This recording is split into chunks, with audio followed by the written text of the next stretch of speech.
Eagles fly. Let's beat the squad. Big Pat shelling Dante the dark child. Drop the stats on him. Drop the facts on him. Spur gang, baby. Let's get it on. Hey fam, it's your man Dante the Dark Knight. Welcome to a special edition of Eagles Talk. We have a lot to talk about. This is a special town hall edition of Eagles Talk because we need to sound the alarm. Our Philadelphia Eagles are in danger. Yes, we are. We are coming off a 2-game losing streak. Wow, never thought I'd be saying that. At this point in the season, I didn't think I'd be saying that, but we are coming off a 2-game losing streak, and I think it's reason for concern and cause to have a special show like today, a special show where we get to talk seriously about our concerns about this Philadelphia Eagles team. Some people might look and say, it's only the 6th game of the season. Yes, indeed it is, but like my man JT says, it's starting to look like 2023, and we do not want it to look like 2023. We are Super Bowl champions, and these last 2 wins have not been good. The last one coming on Thursday night, which was the worst. It was actually a blowout by a not very good Giants team, which causes reason for concern. It does. And I know it's a division game. I understand that. And I know it's early in the season, but we're fans. We have our right to voice our concerns. We have our rights to give an opinion about our team. And that's what we are trying to do. What we're going to attempt to do today is have some serious discussion about where we think the team is, what we think that ailing the team, and give our opinions on how they can correct it. I know we're just fans, right? But one thing I do know about Eagles fans are not only are we passionate, we're loyal, but we're intelligent as well. So if anybody from the Eagles organization or anybody happens to come across this podcast, don't take it all tongue-in-cheek. Don't dismiss it. Please just take it as your fans voicing their concerns and showing their passion for the team that they love the most, and that's the Philadelphia Eagles. So I'm here, Dante the Dark Knight. I'm going to be flying solo, it seems. I know we're supposed to be off today because we played on Thursday, but after seeing Thursday's night game, I just thought it was appropriate that we come on and talk about this. That this is not only going to be a town hall discussion, but hopefully it'll serve as sort of therapy for us because we're hurting. I'm still hurting over what I saw. And it's not the fact that we lost to the New York Giants. I mean, that hurts enough. We don't want to lose to a division rival, and I hate the New York Giants. Don't get me wrong. But it's some things that were exposed in that game that makes me very concerned. So I thought it'd be appropriate to call a special town hall meeting for today to discuss those things that are on, I believe, everybody's mind after watching that game Thursday night. Let me know out there in the chat if you are over that. How do you feel on this Sunday morning? We don't have any football. We can actually relax and watch football and not have to worry about our team or anything like that.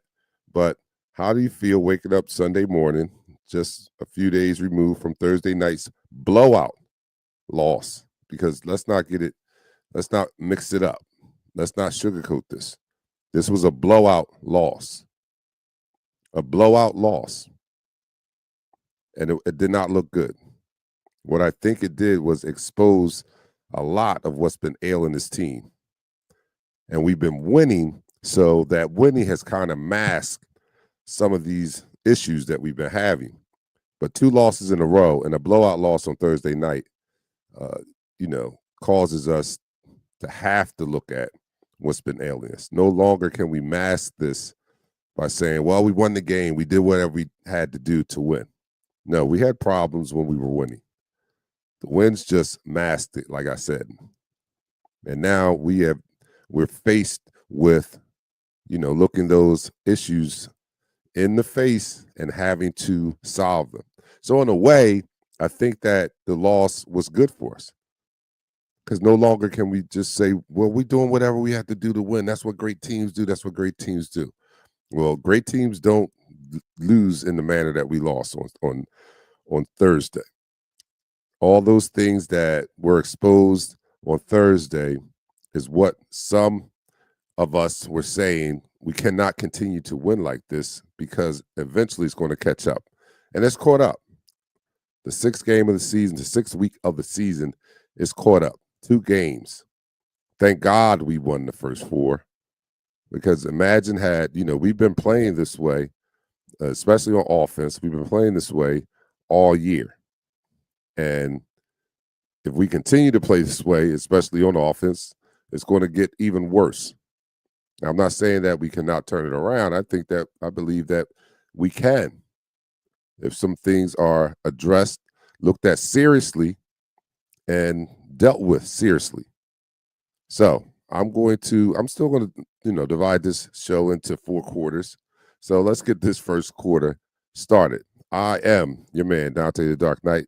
This is Eagles Talk, the most unique Eagles cover show around that is by Philadelphia Eagles fans and for Philadelphia Eagles fans.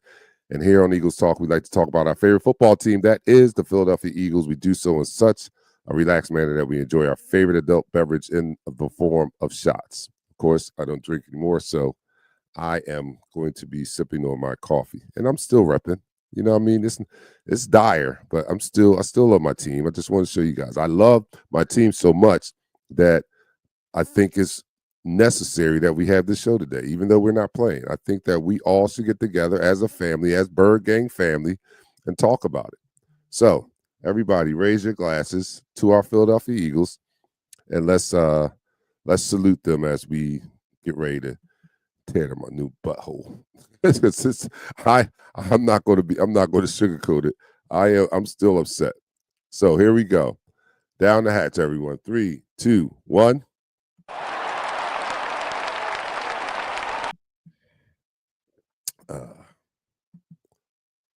You're now listening to the guys right in the mix immediately. So, this show, you guys are going to be my co-host today. So, as you know, you guys, the co-hosts, that's the fans that are in the chat room for new attendees of this show. You guys are my co-hosts. And the first person in the room, the chat room tonight or today, is JT. JT says, "What's up, bro?" Thank you, JT. Thank you for considering this serious enough to tune in so we can have the discussion. Second person in the room is Sean GT, play calling hurts and seeing G and seeing the field and gotta find QB2 are the issues. Yes, we're going to talk about that. Rachel's in the house. Hi, family. Hi, Rachel. How's it going? Ray is watching us on YouTube. He says there's a funk around this team that goes beyond Patello. It just doesn't feel right. Yes, chemistry is a part of it also. We'll talk about that. I can't pronounce your first name.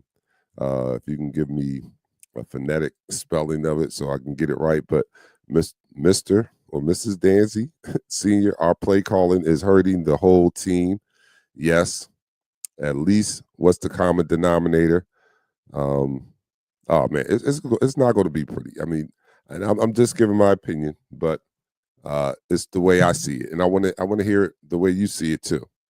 So, I think the first issue, and we've been having a problem with this all year long, is the offense, and the head of the offense is the offensive coordinator. So I'm gonna start there. Offensive coordinator, OC. I put a post in our Eagles Talk group blaming this on Patello. I'll go up the ladder because it's not just Patello, but the play calling is Patello. This offense leaking oil, not being fluid, not having any type of flow, being very basic is on his shoulders. Being very predictable is on Kevin Patullo's shoulders. And I've given him grace. I understand. We've gone through this. We know the drill of having to adjust to a new offensive coordinator. We've done it the past 3 to 4 years. Had Shane Steichen, he left. We promoted Brian Johnson. He was horrible, fired him, hired Kellen Moore. Won a Super Bowl, he left, and now we've promoted Kevin Patullo, and he now sits in that seat. And then every year there has been, except for Shane Steichen, every year there has been an adjustment period with the OC and his personnel on finding the right plays and the right flow and calling the game to be successful. To be honest, our most successful play caller in the Nick Sirianni era has been Shane Steichen. He's taken that, basically the same offense, and he instituted plays and that took advantage of what our personnel does best. It was a full year of his play calling that elevated Jalen Hurts to runner-up MVP in the league. So he has been the best offensive coordinator. He has taken basically the same offense, and it was the most explosive and productive under his leadership, right? I say that because I always said that it makes a difference. The play caller makes a difference. You can have the same playbook, and we've seen evidence of that. We've seen evidence of this team having the same offense, and the only difference has been the person calling the plays, right? Shane Steichen did an excellent job.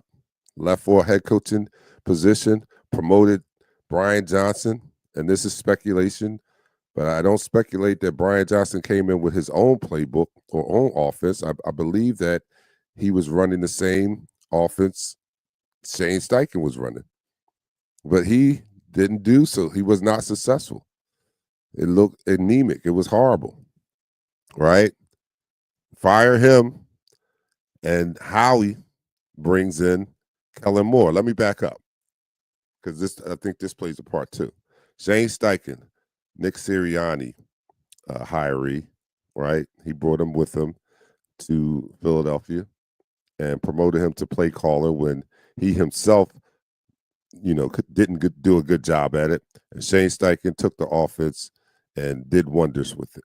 Same offense, because I am speculating that Brian Johnson didn't come in with his own offense or playbook. So he had the same offensive scheme, same offensive system, and he was horrible at it. Howie, speculation, fires Brian Johnson and hires Kellen Moore. I was speculating that was a Howie move because it came from without, not within the team. And that was, it was better. It wasn't Shane Steichen. Let's not, make no bones about it. It wasn't as explosive as Shane Steichen's offense, but it got the job done. It was productive.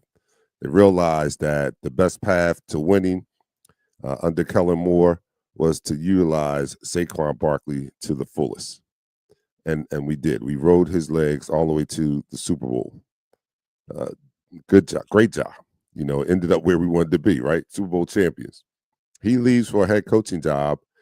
And what do?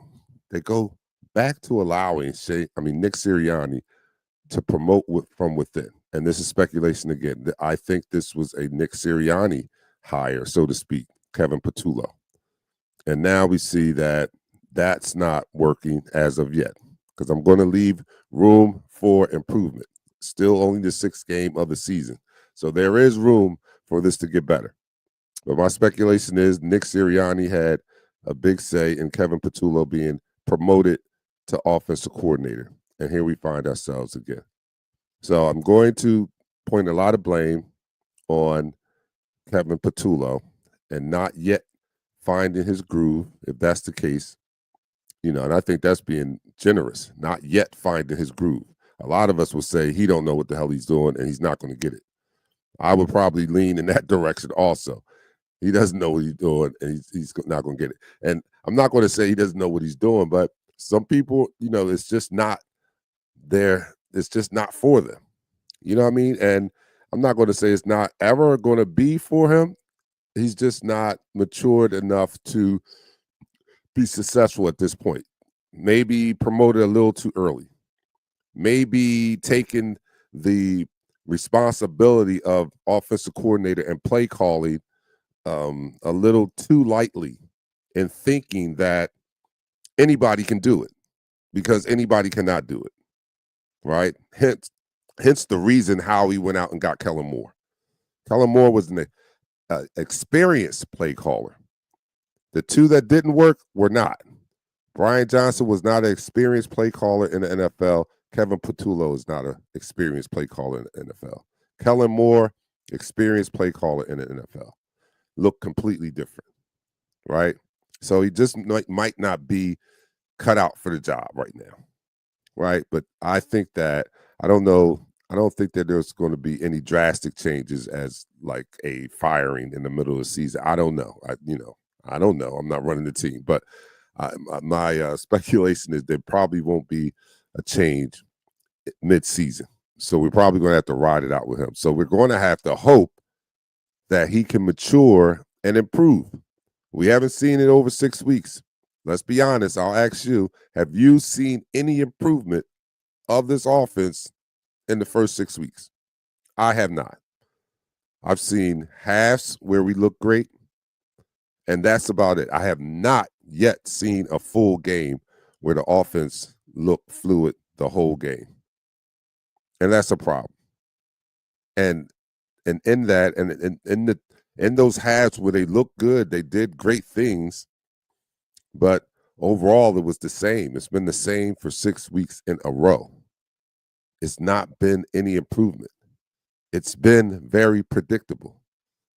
Other teams around the league are saying we know what they're running when they come out in their formation.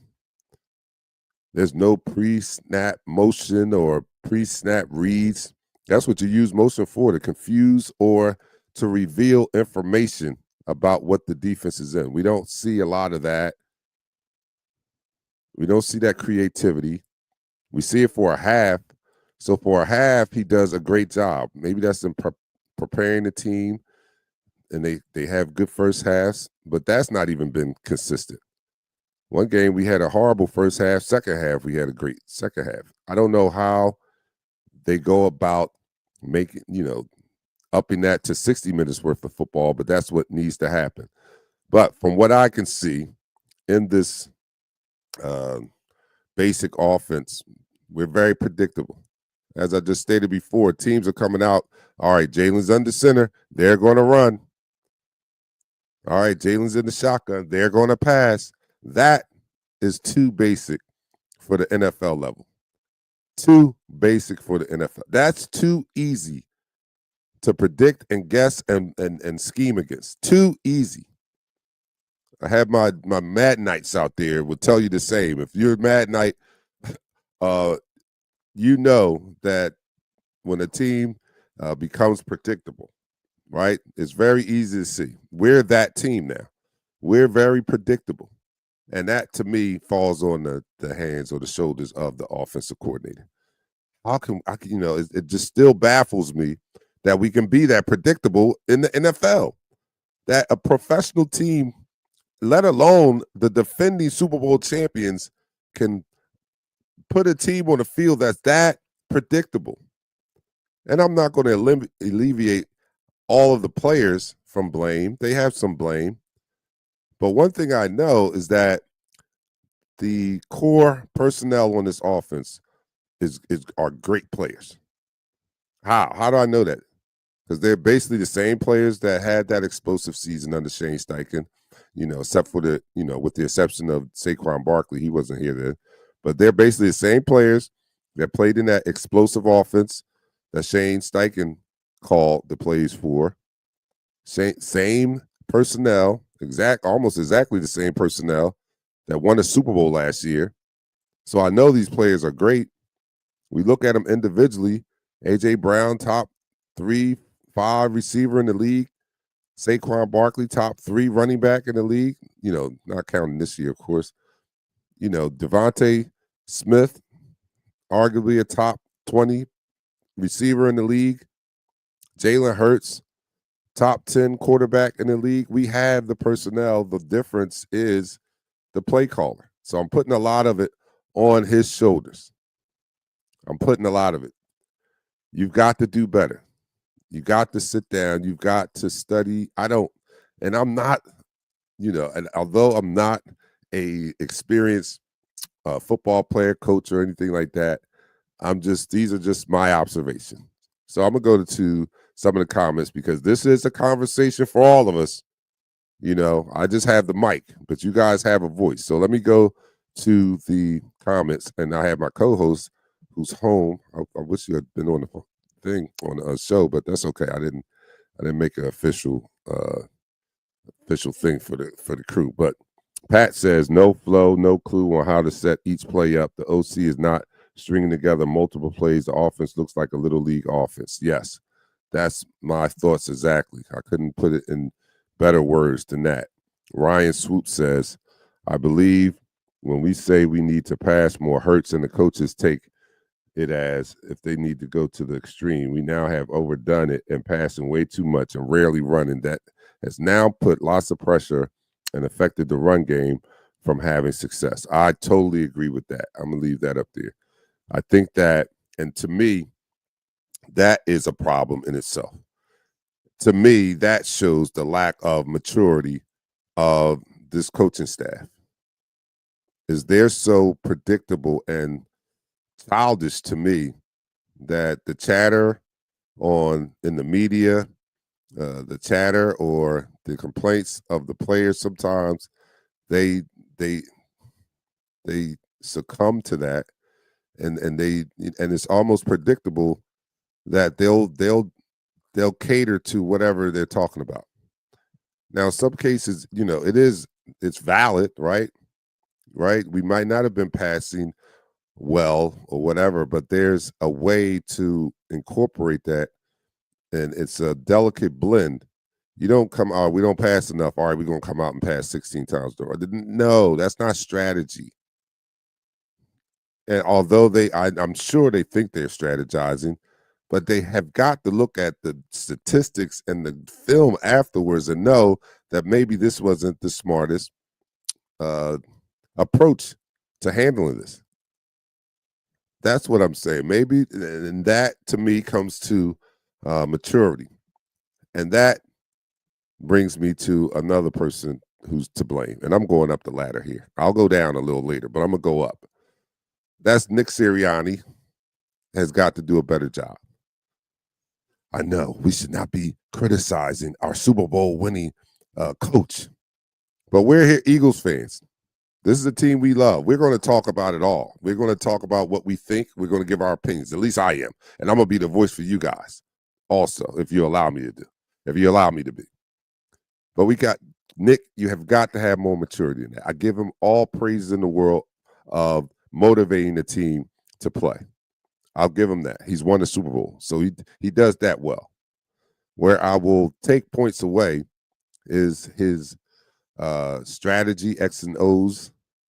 I don't think that he's the sharpest knife in the drawer when it comes to that, as evidenced by his play calling, as evidenced by the way this team reacts sometimes after hearing the chatter of the media and the fans and all. It seems like they just succumb. It's almost, I can almost tell based on what the conversation has been during the week, how they're going to come out.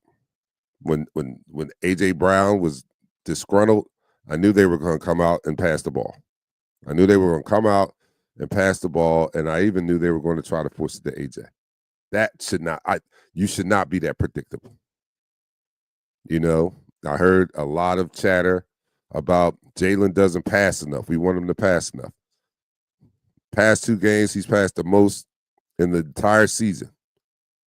37 passes, I believe.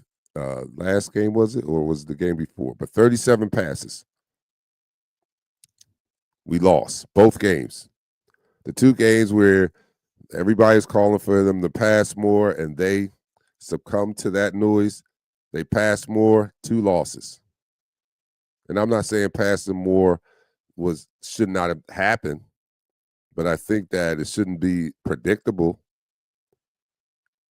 As a matter of fact, you can probably use that to your advantage. And how about this? How about we run or pass in formations that we're not normally known to do that in, and throw the defense off a little bit. When the defense comes on the field and sees the Philadelphia Eagles and Jalen Hurts under center, and they know that it's going to be a run, that's a problem. That means you're running way too many times out of that formation, and you're not mixing it up. That's Madden 101, right? If I run with Jalen under center 99% of the time, every time they see Jalen under center, what is the defense going to do? Question for the class.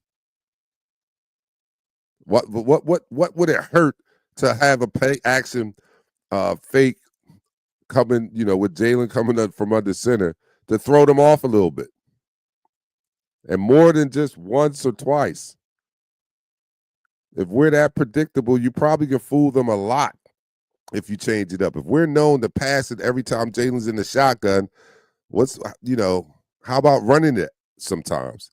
It just pisses me off more that I think about it. Like, why am I seeing this and you're seeing this and they're not seeing this and they're the ones that's getting paid millions of dollars? Oh my goodness, it just baffles me. But that's the second person that I will say has to look in the mirror. Nick Sirianni. You have to look in the mirror, Nick. This is not working. It's not working. And you have to be, and I'll take this term. I got this term from our owner. I was not a big fan of knowing even what this was until I heard him first utter it. This phrase or this term in remarking about replacing Chip Kelly. And he said, we need a coach with emotional intelligence. Well, I'm now a professional coach. I'm now well in tune with what emotional intelligence is. I've improved my emotional intelligence in the 7 years since I've heard that term. And now one of the first things is self-awareness. Nick, you've got to be self-aware. You've got to recognize where you're good and where you're not. You're not good at strategizing. You need to lean on your coordinators. That's been the recipe to success for you, Nick. It's not been your knowledge or strategy of X and O's. And I'm speculating. You've been successful because you've had coordinators that's their specialty. Howie has kind of recognized that, hence him firing Brian Johnson and hiring a OC for you. He hired Kellen Moore for you to take that responsibility out of your hands. He recognized what your weakness was, and he took that out of your hands. Howie recognized that that's not your strong suit. Let me bring in someone who can, and gave him autonomy over the offense. Let me bring in someone that can take control of the offense. He's done that on defense too. Nick did not hire Vic Fangio. Howie hired Nick Fangio. Howie put in place Nick's lieutenants or generals. He put them in place. And that is why Nick has been successful, in my opinion. Because every time he has not had strong generals, we have not been successful. We've always had Vic. So that's that. Well, we've not always had Vic. I'm sorry. We've had Vic since the other bum left. But we had, Howie went out and got Vic. Howie went out and got Kellen Moore. That combination won us a Super Bowl. Nick promotes Kevin Patullo. No success. So Nick is the second person that has to do better, to me. But let me end this quarter. I'm going to end this quarter now. You guys tell me in the chat room if I'm tripping, if I'm running, or if I'm overreacting. Let me know if I'm crazy here. And also let me know in the chat room who would you place the most blame on right now? My order was Kevin Patullo, Second, I have Nick Sirianni. So you guys tell me order of priority that you place this blame on. All right. Anyway, you're watching Eagles Talk. We're having a special town hall session here after our Eagles lose on Thursday in a blowout loss to the New York Giants. And here on Eagles Talk, we'd like to talk about our favorite football team, that is the Philadelphia Eagles. We do so in such a relaxed manner that we enjoy our favorite adult beverage. I am doing a cup of coffee. It's homecoming weekend. And, boy, you have to train for homecoming. It's homecoming weekend for Dell State. I've been to 2 homecomings in this homecoming season. Johnson C. Smith, both HBCUs, by the way. Johnson C. Smith and Dell State. And thank God for Sunday. All right, so here we go. Let's take a shot for our Philadelphia Eagles. Down the hatch. 3, 2, 1.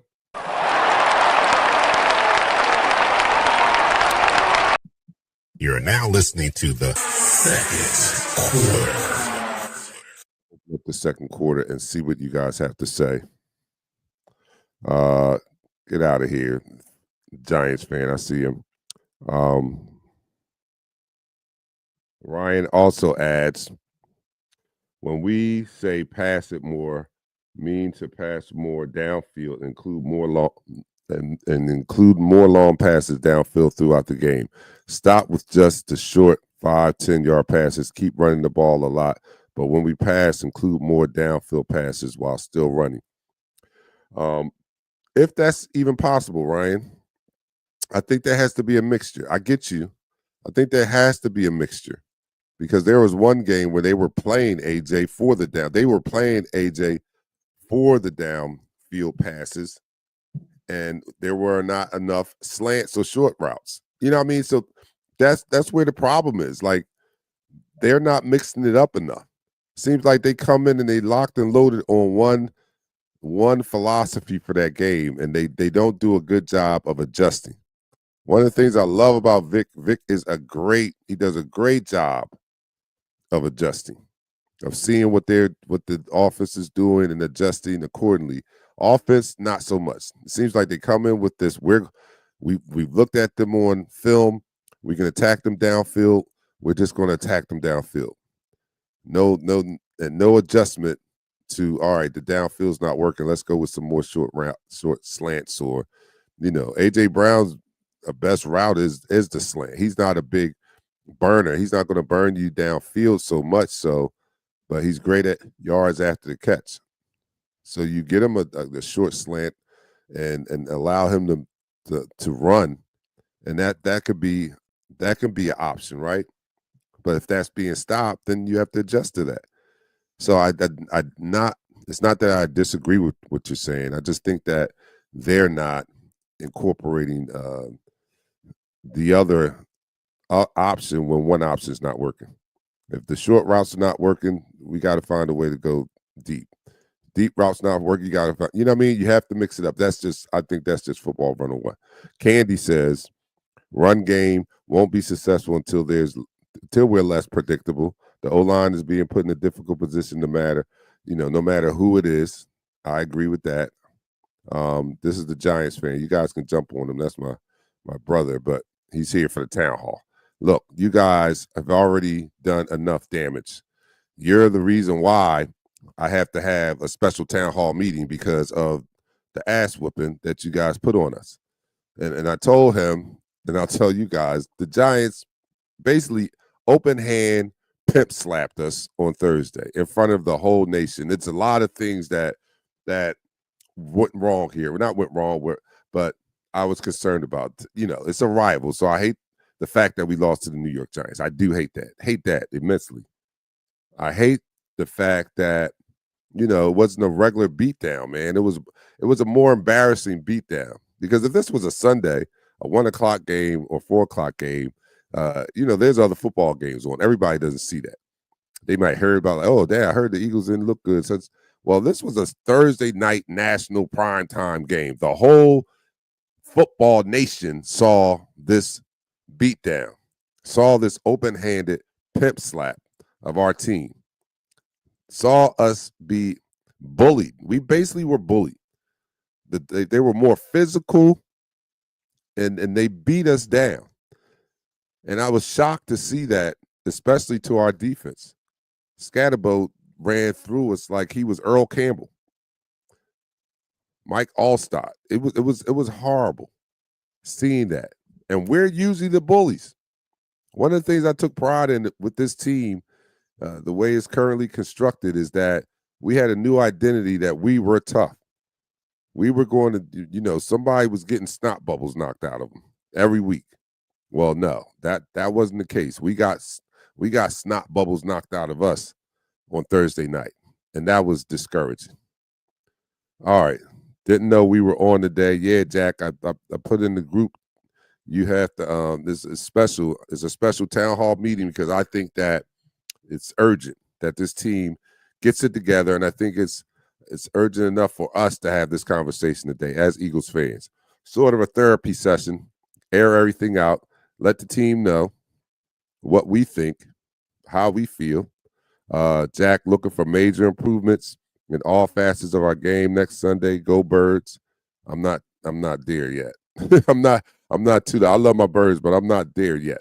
The wound is too recent. It's still fresh. Here's the Giants fan. I'm not concerned. I'm not sure if you already spoke on this, but what level of concern do you have or see at this point compared to previous seasons where there was high expectations, but the season didn't go as planned for your team? Well, that's why we're having this conversation here today, because we see some similarities between this season and 2023. I think 2023 was really the only season that was a major letdown because it was such a collapse. I think that last year, of course, was highly successful. Even 2022, although disappointing that we lost the Super Bowl, I would consider that a successful season that we reached the Super Bowl, right? Year before that, we were still growing under Nick Sirianni and the such. So this is really the only season that looked similar to a season that we had high expectations for, and things fell out, and the bottom fell out. And that's why I'm so concerned. We're concerned. Our level of concern is high because we don't want to see this. And we think that this is a team that is capable of doing great things. And for the most part, we're not playing up to our potential. I mean, you guys correct me if I'm wrong. I feel that the reason why there's such an alarm is we know or speculate that they can do a lot better. We know they can do a lot better. I just made the point that this is basically the same offense that won a Super Bowl, right? I know it's not the same defense, but up until Thursday, we didn't have a problem with the defense. Defense was showing up every day. The defense was the main reason why we were 4-0, because the offense has never produced to their potential this year. So thank God for Vic Fangio and that stout defense for doing a great job in keeping us in most games and allowing us to find a way to win. And that's the phrase we kept using when we were 4-0. Well, we found a way to win. We kept masking what was ailing us on offense by using that phrase alone. Great teams find a way to win. We found a way to win. That's all I'm worried about. And I'm guilty of it. I'm guilty of it. The main thing is winning the game, and we were winning the game. But underlying that was the fact that we were leaking oil even then. The offense was not looking like it should look, right? With the players that we have, it should look a lot more productive than what we were seeing. And that's not what we were witnessing. So I guess it was sort of self-therapy of us convincing ourselves that, well, we won the game. And that's okay, especially if you're in the playoffs or that's the Super Bowl. Yeah, just find a way to win. But there's a journey to get to that position. And if we continue to play that way, we might not get to the game where we can just win. And that's what we're facing now. 2-game losing streak, and a lot of things were exposed. So my level of blame, or my priority of blame, OC first, Nick Sirianni, having to do a better job of delegating, getting some, establishing, some. He's got the calm and right the ship. There's chaos going around. I haven't even brought in the AJ Brown factor, which would be a good time to bring it in now. AJ Brown is rumored that they're thinking about trading him. What?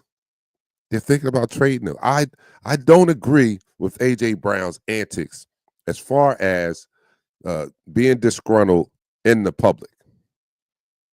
In the public. Let me, air quotes, in the public. I am not a fan of that. But am I mad at him for being disgruntled? No, I'm not mad at AJ for being disgruntled. I'm mad at him and how he handled it, but I'm not mad at him for being disgruntled. I'm disgruntled. I don't play on the team. I expect him to be disgruntled. He plays. He's a great player. And this team is not, not great right now on offense. It's not great. I would be disgruntled as well. I just didn't like the way he handled it. But, I know that they know more than I do because they're in the locker room. I don't know if it's enough to usher him out of here. But then again, I don't know what is happening behind closed doors. I don't know what his and Jalen Hurts' relationship is. I don't know how deeply this is affecting the locker room and the culture of this team. I don't. But I would hate to lose A.J. Brown. I really would hate to lose A.J. Brown. And then getting back to the emotional maturity and how I think that they're immature when they react to the noise coming from outside. You hear people talk about, oh, you're not passing enough, and they come out and they pass too much. Please don't listen to the noise from outside now and do something hasty like get rid of our best wide receiver since T.O.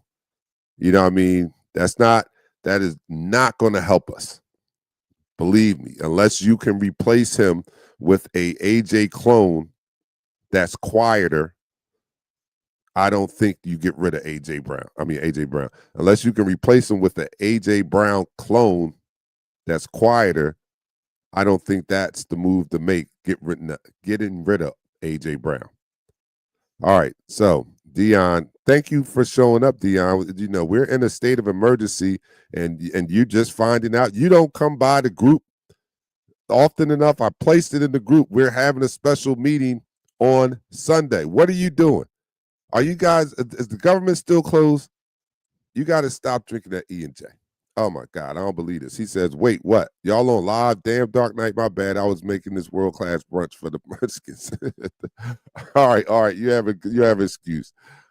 Jack, it is. I looked at it. I saw it on in social media, but I vet my information. I don't just, first thing I see about the Eagles, I don't take it as truth. I go and vet and do a little investigation, and surely enough, there's talk about AJ Brown, and I don't agree with that.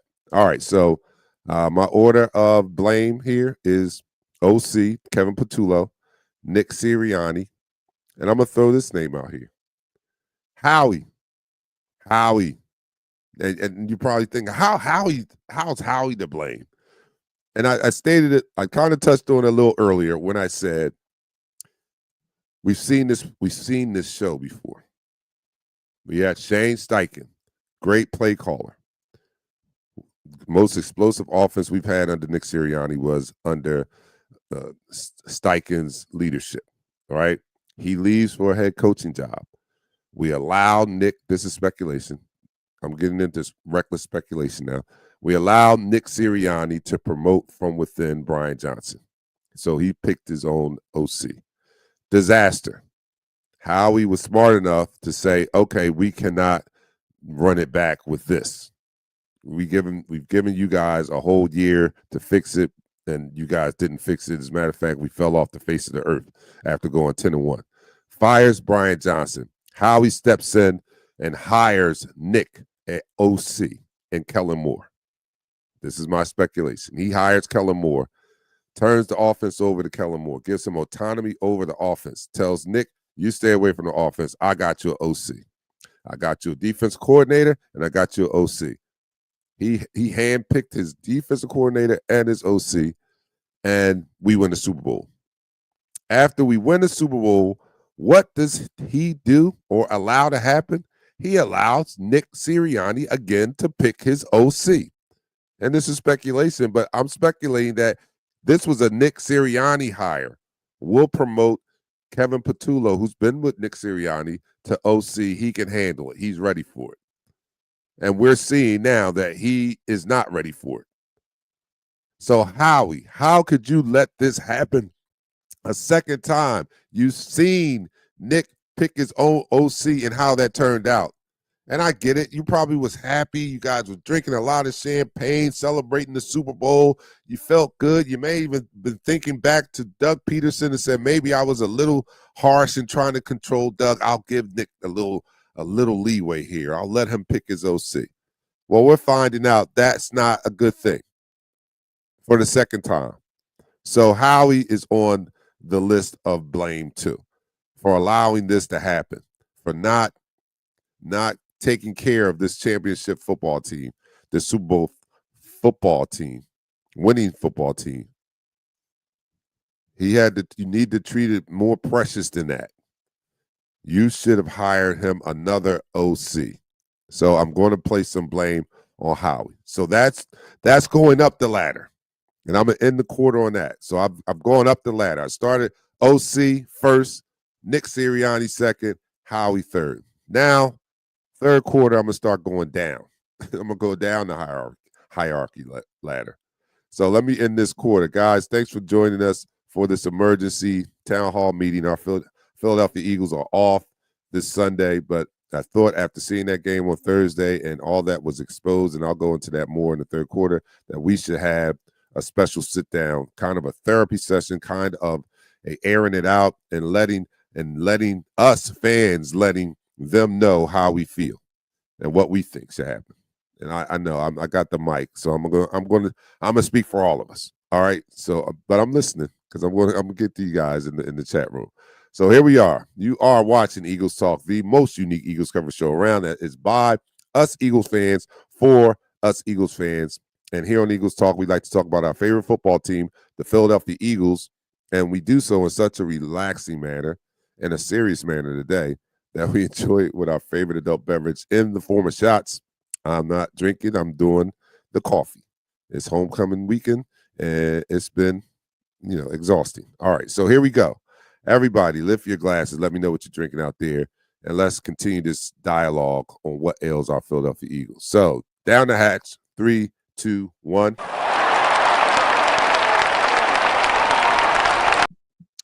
You're now listening to the third quarter. All right, so I've been going up the chain in my priority of list of blames, right? OC, Kevin Patullo, Nick Sirianni, Howie Roseman, in that order. Now start going down because it's not all on leadership. I think most of it is on leadership. Don't get me wrong. Some of this is performance. Some of this is other things. Like I touched on it before, A.J. Brown and his approach to showing his displeasure. I don't think that was the right move to make. But with that being said, I'll go to the fact that we are beat up. I'll place some blame or accountability on that fact. I'm not going to poo-poo it and say that everything is fine there. We have some injuries, and they're amassing. And one of the things, or the first position group that I'll talk about as far as injuries, is our offensive line.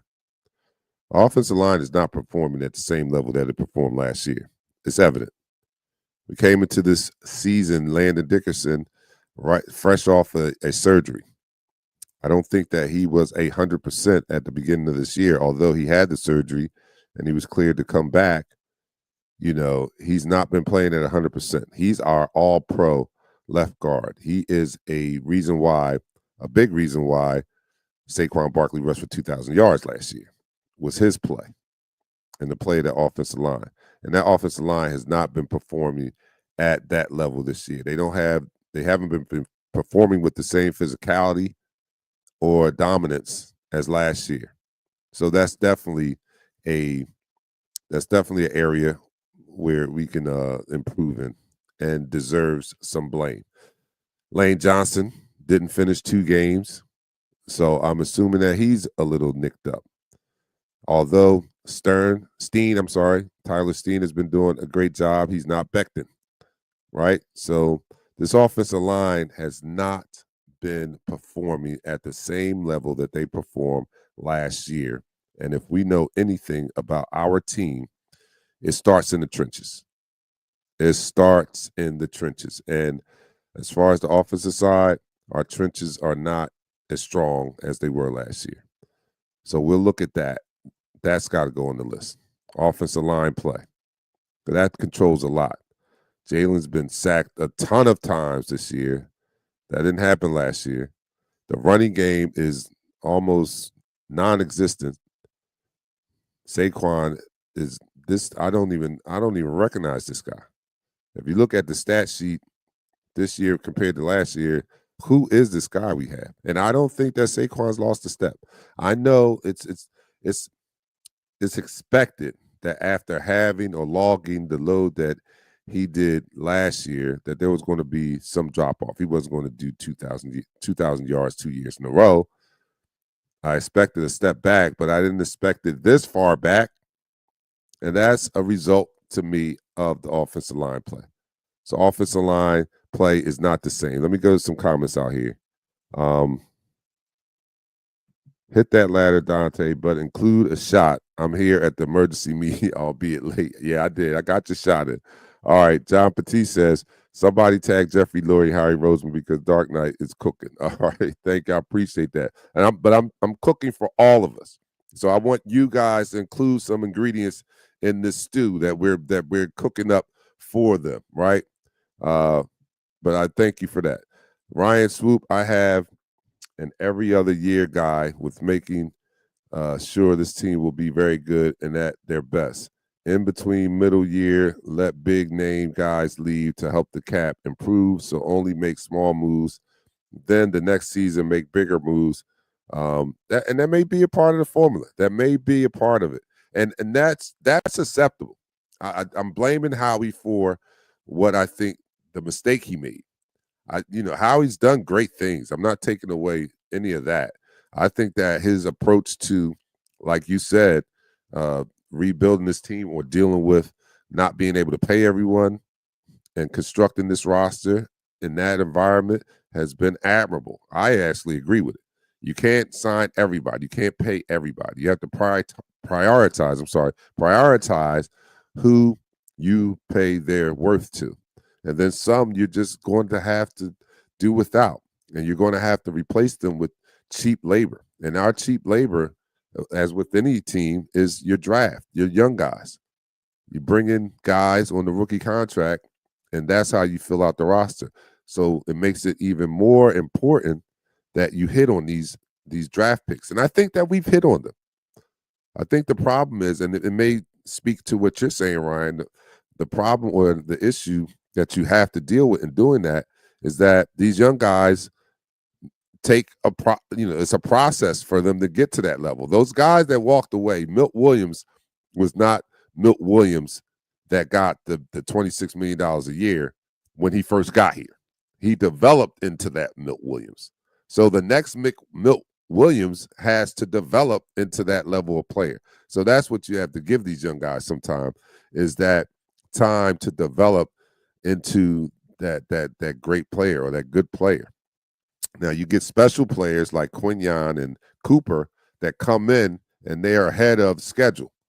They're ready to go. But every draft pick, every young guy doesn't walk off the college football field and into the NFL and, immediately it translates to success.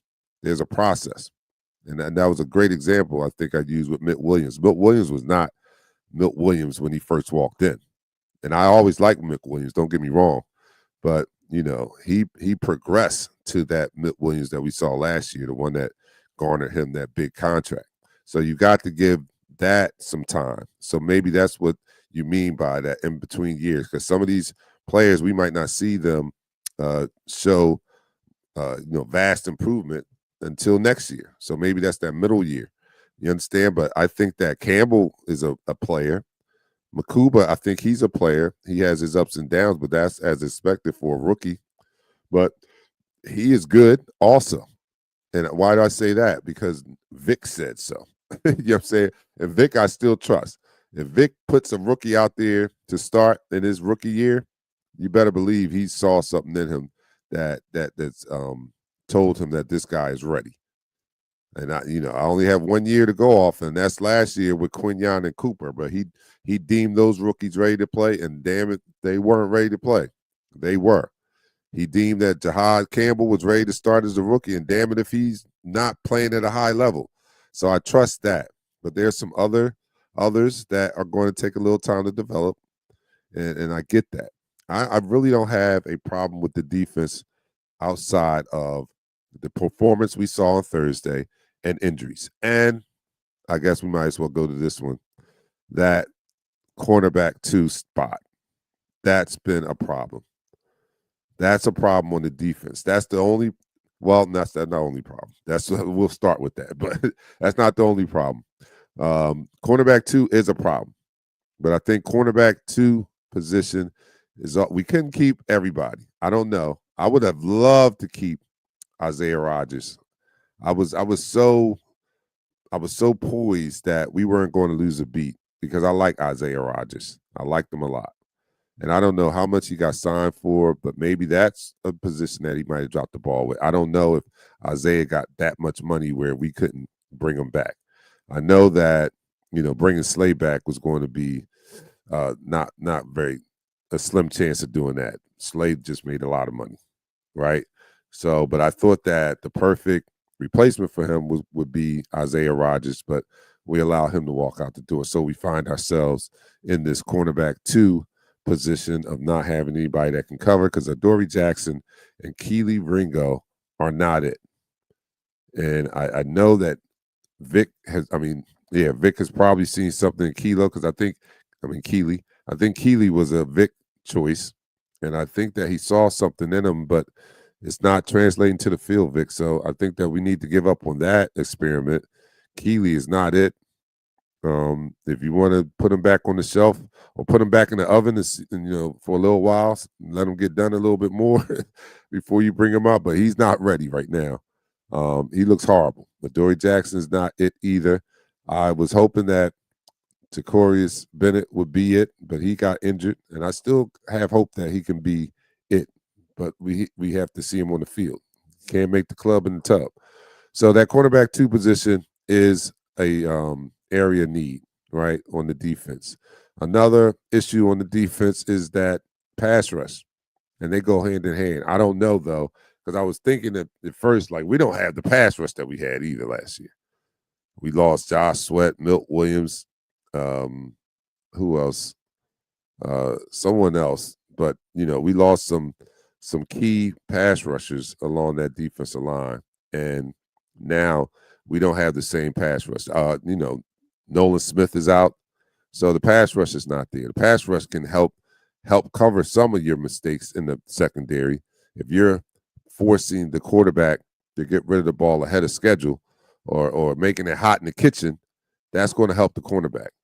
Because Keely obviously can't stick someone past 3 seconds. And sometimes that's a stretch. So, that pass rush has to be improved. But I have hope in that, though. I really do. Nolan Smith is coming back, and we have the other Smith. I think that's going to improve. So, but that's still an issue. That's still one of the concerns. Is that part of the defense? But again, defense been doing a good job even without the pass rush and stuff. They still kept us in a lot of these games. Without them, we're not 4-0. Believe that. We're not 4-0 without them. So I think once they get healthy, they're still going to be the best aspect of our game, if nothing else changes, right? They're still going to be the strongest aspect of our game once that defense gets healthy, right? And that's including the cornerback 2 with Bennett, if I'm correct. Let me go to some comments. Include you guys. Let me know if you guys agree, what your issues are. Rachel says, Deion Jones, I agree. Smitty is small, but he can be wide receiver 1. We can't keep going through this with AJ. Everybody on offense wants the ball. Yeah, I get it. And I think that, Devontae has done it. He's been wide receiver 1 before AJ came. So he's done that. But would I rather have both of them? Yes, I would. Is AJ, and again, I don't know what's going on behind closed doors. I don't know how disruptive he's being. I don't know his relationship with Jalen Hurts.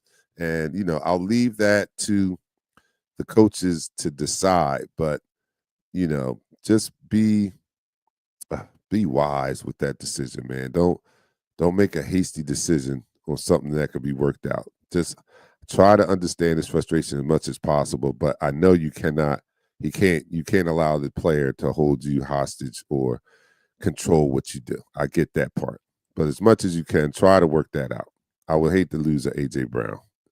And then he go to another team and ball out because that team appreciates and gets him the ball when we should be doing that here. You know what I mean?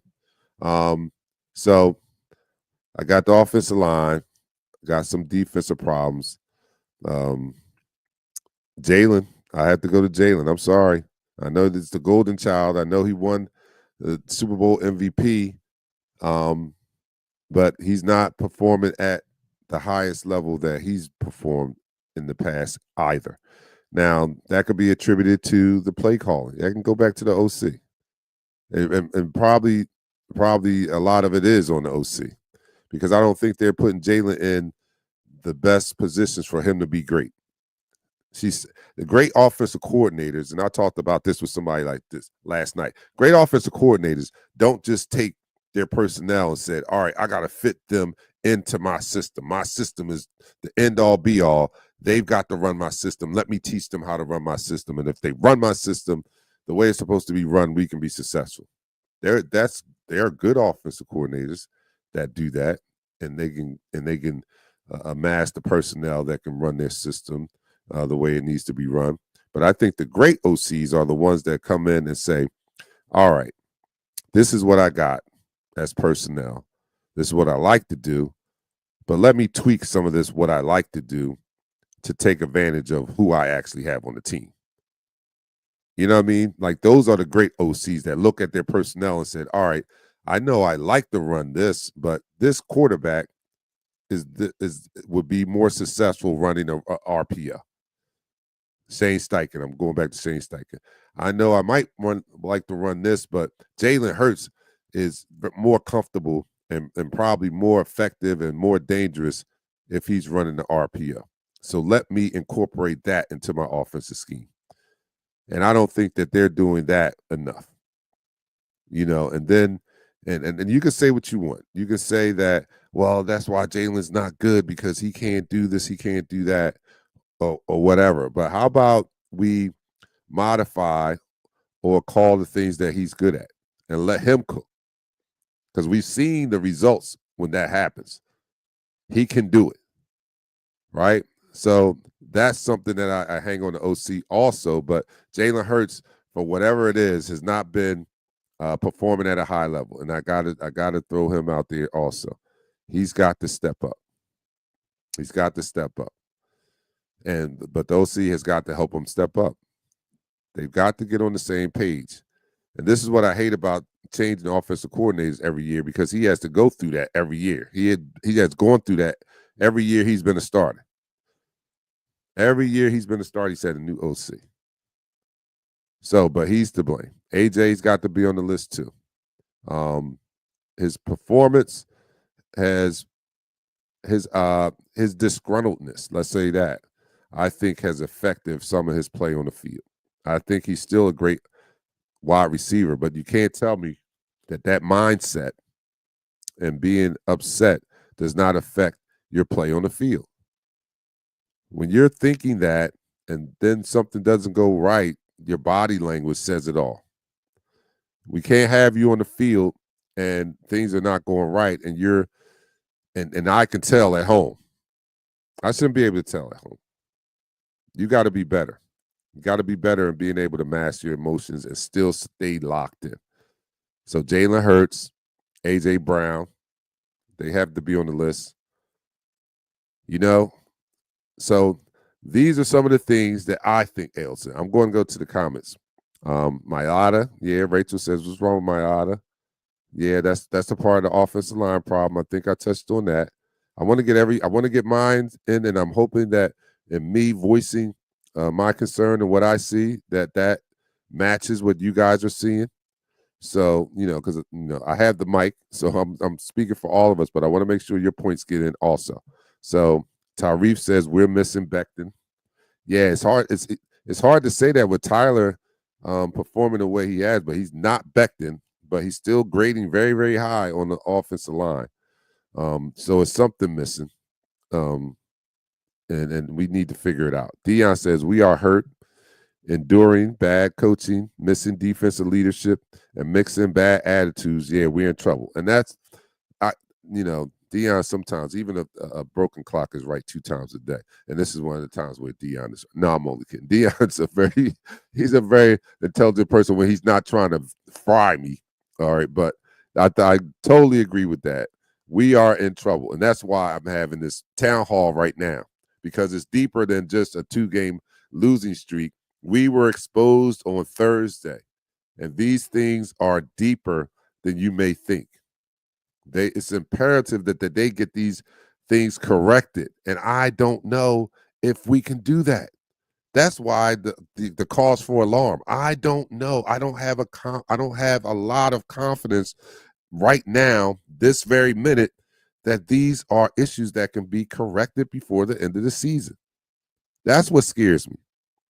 After seeing these last 2 weeks, and JT has been saying it, and I've been trying to poo-poo it off, but he says it looks a lot like 2023, except the collapse is happening earlier, which is not good. In 2023, our collapse happened after we went 10-1. And how about this for similarity? It didn't happen until after the San Francisco 49ers came in and just ripped our souls. They ripped our souls out of us. And we fell apart after that. Well, this could be a similar situation because those Giants ripped our souls out. And I'm talking about the way they just bullied us. That was hard. That could be, if we look back on it and this does not turn around, this could be the turning point where they just ripped the souls out of us. Now, I believe that that's not going to be the case just because of the fact of Vic Fangio and this defense. I don't see this defense resembling the 2023 defense where they were just soulless, heartless, soft. I think they had a bad game. Yes, they did have that, but I don't see that carrying on for the rest of the season. I know for a fact Vic Fangio, even if they are not able to perform at the highest level because of injuries, one thing I don't expect to see is them to get bullied again like they were on Thursday. So that's the difference I see. But I have to give JT credit for pointing that out. All right, JT says the blame started at the top. Point blank, Jeffrey. Let OC walk in without a contract when you know you have to manage as a head coach. Oh, yeah. Last year, I think you're speaking about Kellen Moore, who only came in with a 1-year contract. I don't know. You let me know if I'm hitting that on the head. But yeah, Kellen Moore comes in with a 1-year contract when we needed someone to be here longer than that. We needed to find, and I know, I mean, it got the job accomplished because we thought we were just an offensive correction away from winning the Super Bowl, and that proved to be true. So we brought in an experienced offensive coordinator, and that was the missing ingredient we need, along with Saquon, because he was added to the mix last year too. But that was what we needed, and it got us to the goal. But that was a short-term fix. Now we are facing this, and instead of going out and building off of that, using that as an example of getting an experienced OC in here under a longer commitment, we go backwards. And now we find ourselves in this mess. I'm not as concerned about the defense. I know they have their holes, but they were still performing adequately or good enough for us to win games. If we can just fix this offense, though, I think that would be more important. If we can fix this offense with different play calling, with improved play calling, ultimately probably with a different OC, but it remains to be seen. I don't think they're going to fire this guy before the season is over. So we're going to have to endure a whole season of this. Bill Kroll says, we are a mess, and I hope we can fix this soon. Yeah. Did we forget how to tackle? I just say they had a bad game, Bill. That's not indicative of this defense, man. And now they're hurt. But I don't see them coming out doing that again. Yeah, I hope Howie and the fellas are listening because everything you're cooking is on point, Dante. Thanks, Jack. I appreciate that. But these are not just my thoughts. I'm getting this stuff from you too. Remember when we brought in someone to advise on the defense? Can't we do that on offense? Well, I don't know. If you're talking about 2023, that was a disaster. They actually kind of fired the defensive coordinator mid-season without officially firing him, but they brought in what was that guy's name? Patricia to advise, and then let him have the defense, and that made it worse. So I don't know. Depends on who they bring in, I guess. I don't know. And maybe that may be why they're a little hesitant to do that. I was reading something on social media, and I think I don't think it was real, but they were talking about what's our coach name? Our first winning Super Bowl coach, Doug Peterson. Doug Peterson possibly coming in as an advisor. I wouldn't be opposed to that. I wouldn't. I just, they'll have to, figure out if that's a good thing or, how smooth that transition could happen or what effect that he would possibly have because, we don't want to make it worse. So, need a second corner too. Yeah. If there's a strong corner out there that is not injury prone, package up AJ Trade. Dag, y'all ready to get rid of AJ? Again, we're not using him anyway in this vanilla offense. So bring in somebody that's lesser than him. I don't know. I don't know about that. I don't know if I agree with that. But hey, look, I respect everybody's opinion. This is the time to talk about it. And that's what it is. I'm just giving an opinion. What I'm saying might not be agreed upon by everyone. So it's okay. But I just I just don't want to do that so hastily. Now I am going to say something that is probably, people probably going to hear and be like, now you're going too far, Dante. But, I've been calm long enough. I'm going to read some more comments. First of all, Hurts may have played one of the worst games of his life. I saw too many missed passes, and I hope that can be fixed. Yeah, I'm not, nobody is safe from criticism here. I know that's the golden child for some people, but he's not played up to his potential also. So, yeah, you have to put him in there. How we wanted to get younger, which I get, but a veteran presence would help settle the young players, and we probably didn't get such sloppy play and penalties. Nick is going to get that. I hear you, Rachel, but I just love Nick. Nick is going to get that straightened up. On defense, I don't know what, the offense is going to do because that's where I see that's where I see a lot of holes in the such, man. So I don't know how that's going to work on offense. All right, per BG, 1 is trying, 11 needs to try 2. All right, yeah, basically. All right, I get it. What up from the kingdom? Losing 2 in a row is tough. We know how it feels.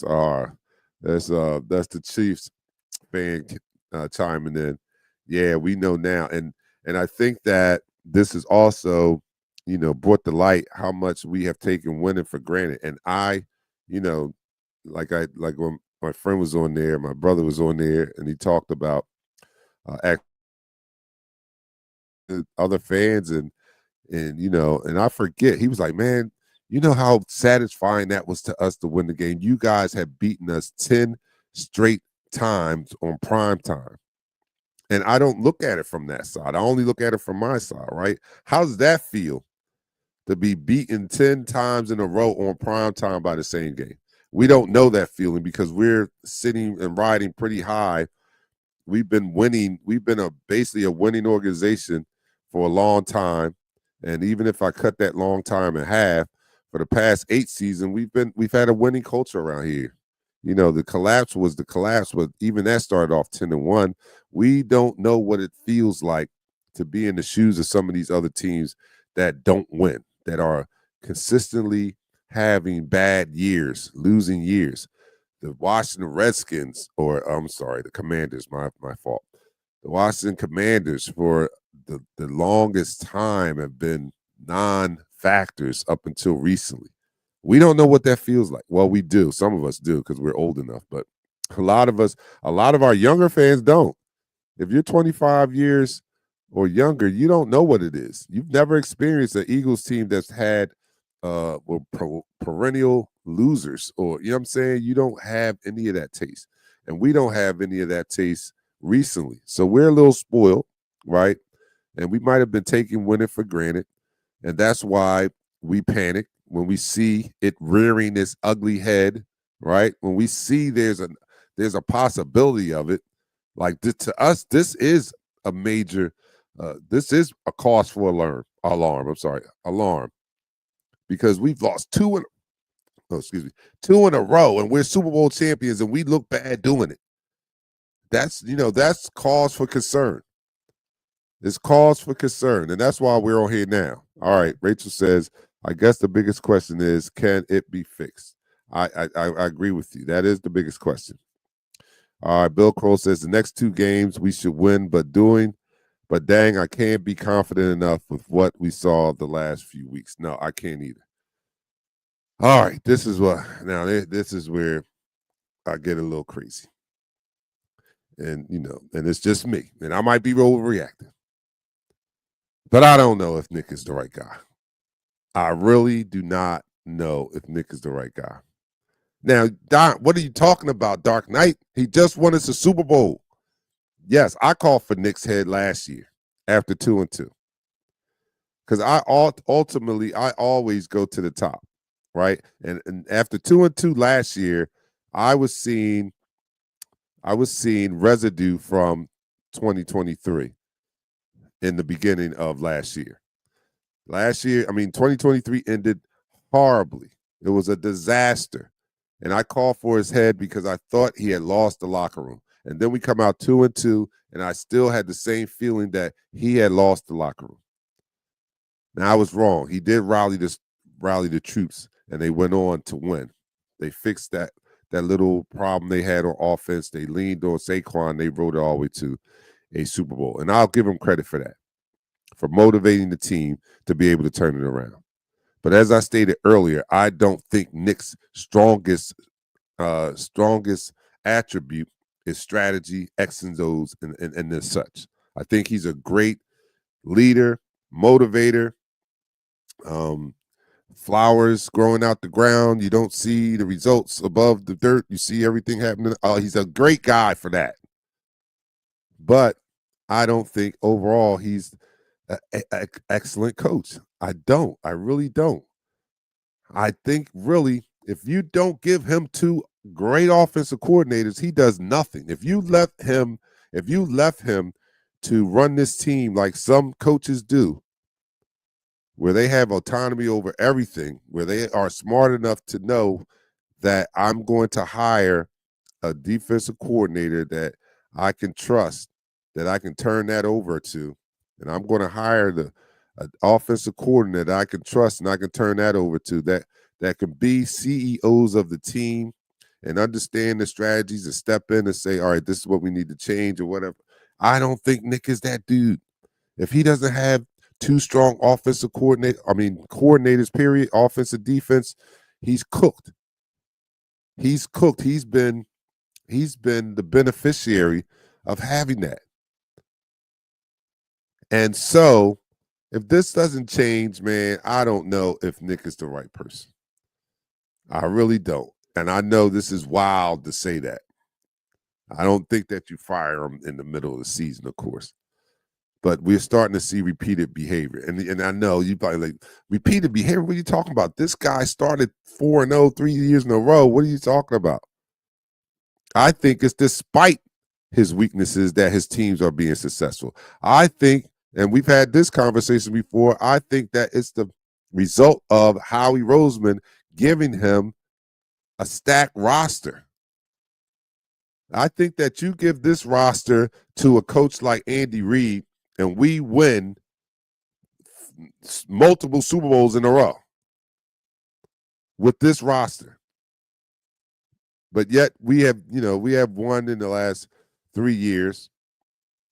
But this roster with a Jim Harbaugh is probably winning more. So although we give them credit for achieving that feat, I don't know if this wouldn't have been a better team with another head coach. And I'm not taking anything away from him because it's not an easy thing to win a Super Bowl. But we saw Barry Switzer win a Super Bowl in the 90s, and he was a buffoon because he had the advantage of having a Jim Johnson built team. I think Nick Sirianni has the advantage of having a Howie well-built team, well-built roster to work with. Shit, give me this team. I might be able to win a Super Bowl. Now, call me crazy, but I'm just saying, I don't know if Nick is the right guy. No, damn that. AJ stays. That's what Jeremy says. Did anyone else see where AJ said he gave up during the game? I don't know. They should play the staters during preseason. Dion says, look, Jalen is playing risk-averse football, which I get, but let it go, bro. Get loose with this garbage offense breaks down, but do get better letting it go when people are open, I guess. Richard Layton, yes, at least a quarter. I think you may be right about Nick. Rachel, okay. Here we go. Get rid of Nick. Dion, I'm going there. Nick is your go-to move, Dante. Hell no. He still has juice. Let's hire the formerly fired guys. I joined this emergency meeting late with no intention frying you via comic relief, but now it's so. These guys never experienced the Kotite era. Yes, they don't. Call you crazy. Okay, you're crazy, Dante. Crazy. I'm saying, man. I'm saying I kind of lean that way too, DK. Nick needs to be surrounded by good coordinators. I'm telling you, man. And I'm not saying all good coaches need to be surrounded by, don't need to be. You know what I mean? But I think the great ones understand, that. And they don't make hasty moves and this is me, and this is what, again, reckless speculation, but I think Nick is still sold on this. He's an offensive guy. He's got to have his hands in the offense. How, this is his identity. Like, how can I not be, involved in the offense when I'm an offensive guy? So, last year, speculation again, how he hires Kellen Moore, basically in so many words, or the way that I interpreted it, or my perception of it was, he was giving complete autonomy of the offense to Kellen Moore and taking some things off the plate. And Nick even said it. Yeah, well, we're going to, we're going to let Kellen Moore, allows me to do other things. That was his response after Howie basically was saying, we brought in Kellen Moore to run the offense, and this to free up Nick to do, be a head coach and stuff. Basically, I think he was saying, we're taking the offense out of Nick's hand. We don't want Nick to have anything to do with the offense. We got him an offensive coordinator. So let him go, you go do something else. Do the motivational speeches and all that, right? And Nick even tried to, insert himself into that process. Well, I'm working with Kellen to, to kind of, merge our philosophies together, his playbook with our playbook. No, stay out of the kitchen. And so when he gets the opportunity, he hires a guy that will allow him or give him the opportunity to be more involved in the offense, Kevin Patullo. And we see again that that's not working. Dion, a good leader, hires people smarter than them and not be intimidated by it. It's a winning formula in sports and business. Exactly. Exactly, Dion. Now we're talking my language, away from football. Now we're talking my language. You want the best people in position. You don't not hire them because you're afraid they're too smart. That's how you win in life. You realize it's emotional intelligence again, self-awareness. Where am I weak? I need to hire somebody that's stronger in the areas where I'm weak. In the areas I'm strong, I'm good. But in the areas where I'm weak, I need to hire somebody that's stronger than me and not be intimidated. Like you said, Dion, I couldn't put it any better. That's a great way to put that. And that's what I'm afraid of with Nick. He didn't hire the smartest people. He didn't hire anybody smarter than him, obviously, and Kevin Patullo. So I blame him for that. But that's also a reason why I think he has to go. I'm sorry. I just think because he's done this 2 times now. He promoted Brian Johnson, and if I'm not mistaken, he hired that defensive coordinator too that year. That 2023 season were Nick's people. Brian Johnson was his OC, and I don't even remember who the defensive coordinator were. They were so horrible. Who was the defensive coordinator that year where we collapsed? Because that was horrible. I know they brought Patricia into the mix later, but who was that defensive coordinator? Somebody refresh my memory. But whoever that was horrible, and those were Nick hires. He hired the OC and the DC that year, and it was a disaster. And the following year, Howie hired his offense and defensive coordinator, took it out of his hands, said, I'm not going to fire you, Nick, but I'm going to let me hire your defensive coordinator, Vic Fangio, and let me hire your OC, Kellen Moore. And we saw how that played out. So that's why I'm calling for his head. That's why. I'm just not going to put that at the top of the priority, but it's on the list of how you could probably improve this thing. You guys are going to get a chance to do it, without what I just called for. You're going to get a chance. The OC is going to get a chance to hopefully grow into his job. You have the rest of this year, I believe, because I don't think Howie's going to fire anybody mid-season. But y'all have the rest of this year to get this shit straightened. And after that, Howie's going to take over. And Nick, you might not be above being let go also.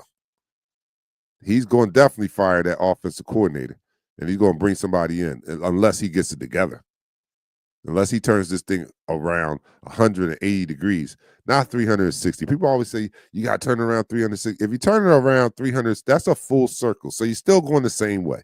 You want to turn this thing around 180. Okay, I know I'm going into math, but there has to be a 180-degree turn for this offense, man. And if not, he's out of here, and I wouldn't be upset if Nick was out of here too. All right. I didn't do a whole 4 quarters, but I have talked long enough, and I know the games are on, and you guys want to go watch the game. So, man, I hope that we've gotten out some of our frustration, that we have voiced our concerns with this team. Hopefully, someone from the Eagles can watch and I know I'm the only voice that you might hear if you look at this program or listen to this program, but I am speaking for our entire Eagles Talk fan base when I say these things. I've gotten it from them in the chat room, and it's a compilation of all of us and our thoughts and opinions on this team. We still love you guys, but we are very, very concerned, and we don't want to see us go out like this after winning the Super Bowl last year. That was embarrassing on Thursday. We want to see it turned around. We want to see you guys be successful. That's ultimately what we want to see. We want to see you guys be successful. We're not used to losing, and we do not want to go back to that. I never want to feel like the Giants fans. I never want to feel like the Commanders fans. I don't want to feel like the Browns fans. We're on top, and we just want to continue these winning ways. So, Howie, everybody, please listen, do something, help us. We thank you for what you've done, but as always, we're Eagles fans. So, it's always what have you done for us lately. All right, I'm your man, DarkKnight. We'll be back on Thursday, where I'll talk about the game, and we'll talk about the X and O's in our Upon Further Review episode on Thursday. So, everybody, have an excellent day. Enjoy the games. We don't have to worry about our team because they've already got their asses kicked. So, just go enjoy the game, and we'll reconvene here on Thursday at 7 o'clock. I'm your man, DarkKnight. I'll see you Thursday. I'm out. Peace.